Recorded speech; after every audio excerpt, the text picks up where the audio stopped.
What am I talking about? Let's take a ride and we'll find out.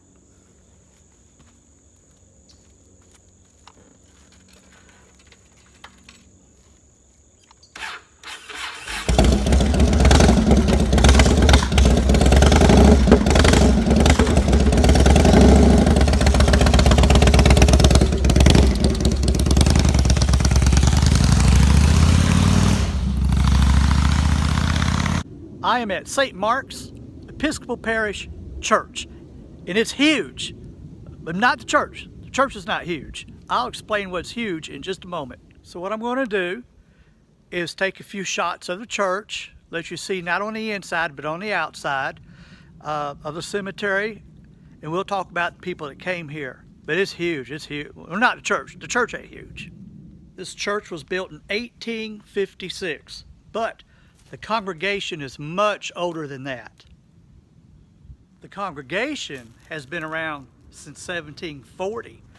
That's a long time ago, and a long time before this church was actually built. It has a church bell. I love the sound of church bells. Spanish moss is hanging off the trees. I don't know how well you can see that with this camera, but you'll probably see it in many of the shots that I take. I just think that's just good old South feel to it. I love it. And this is the cemetery to the church. Now the cemetery was a relative latecomer to this parish. Remember, the church was built in 1856, but the parish actually started, the congregation started around 1740. And I'm about ready to get into the story of this whole thing and what makes it so big that I keep talking about. First, let's talk about what a parish is, because not everybody knows. A parish is a community.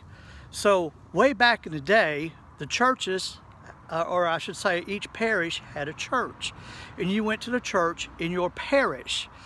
This is the Catholics, the Episcopalians, and I think the Lutherans that were mostly like this, that if you were in a certain community, you went to that church. And now you didn't go across town, you went to that church. And so what's so huge that I've been talking about? All right, this church, not this particular building until later, was the church for the parish of St. Mark's. St. Mark's Parish was laid out around 1740. I get conflicting information trying to study up on this. I get anywhere from 1740 to 1757.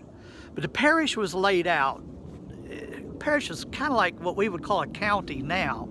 But back then, the South Carolina State Church was the Church of England, the Episcopalians. I'm kind of looking at my notes here.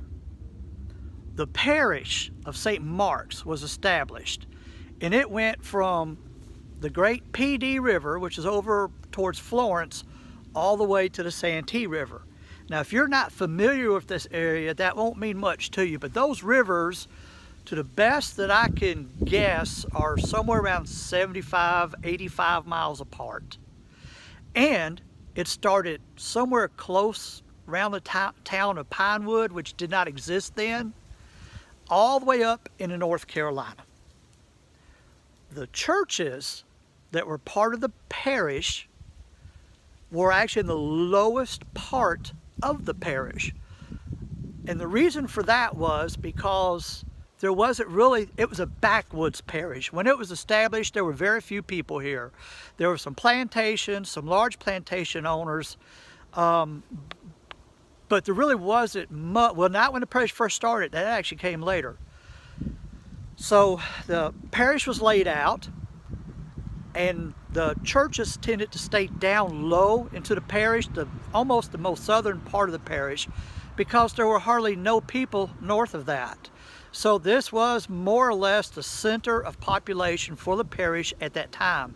And as a matter of fact, I read that when the parish was laid out, it gave the southern borders, and then the Santee and the PD as kind of a rough border. And then as far as going kind of north and west, it said, for as far as the Queen's subjects shall live. That's a whole lot of miles to have to go to church. They come up with a good system called Chapel of Ease, so that except for high holy days, you could go to a church that was fairly close to you, or actually as a chapel, wasn't like a full-blown church.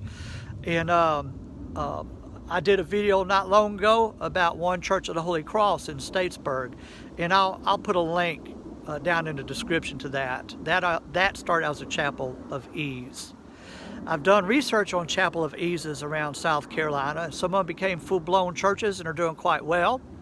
As a matter of fact, the Chapel Ease for this one is a full-blown church and doing well, whereas this one ain't doing so well anymore. I think the whole church service once a month.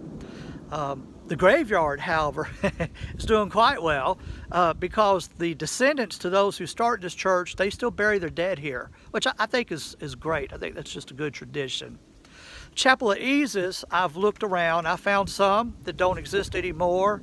I've found some that were burnt during the Revolutionary War or the Civil War and never rebuilt. And then there are others that went on to become full-fledged churches. So the parish was laid out in the 1740s. Depending on the source of the information, this church here was either the 4th or the 5th church. Conflicting information. I just assume they didn't keep the best records back then.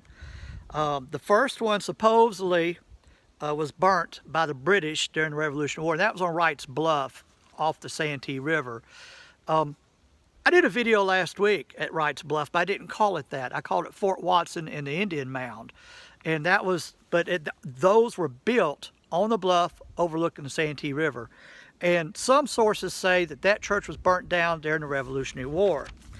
Other churches were scattered around a few miles from here, not real close to here, but not, way up in God-forsaken territory, which is what it would have been at that time.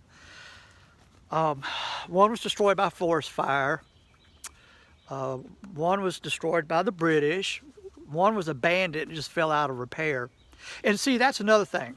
When they built this church, the two plantation owners that donated land to this church were the Manning and the Richardson families.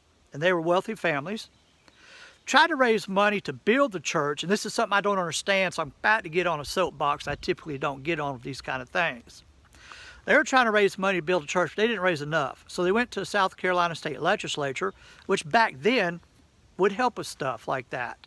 But I think they were turned down. I don't remember the details. They ended up building a church.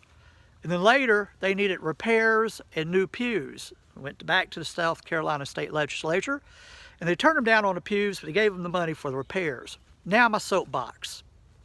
Rich landowners, all up and down the Great Road, were members of this church, or became members of this church. They paid special attention to the plantations, to their houses. Many of them had opulent gardens, yet, for some reason, they couldn't donate to the church substantially that they attended. And I just kind of shake my head at that. I'm sure there are reasons, but I think they were probably minuscule, honestly. Gives me a low opinion of the whole process and the people involved. So 6 governors actually attended here. It's hard to believe that there are 6 governors that attended here. 6 governors of the state of South Carolina, this backwoods church. This is where they attended. I'll give you a brief history of this graveyard. When they laid out the parish and in the other churches, they decided they didn't want graveyards for their churches. I'm assuming it's because most of the people were rich, or they had family burial grounds, so they just didn't want to put a burial ground on a church. And maybe they knew the churches were temporary, even though some of them were there for a few years. Well, there's no reason behind it. I just don't know.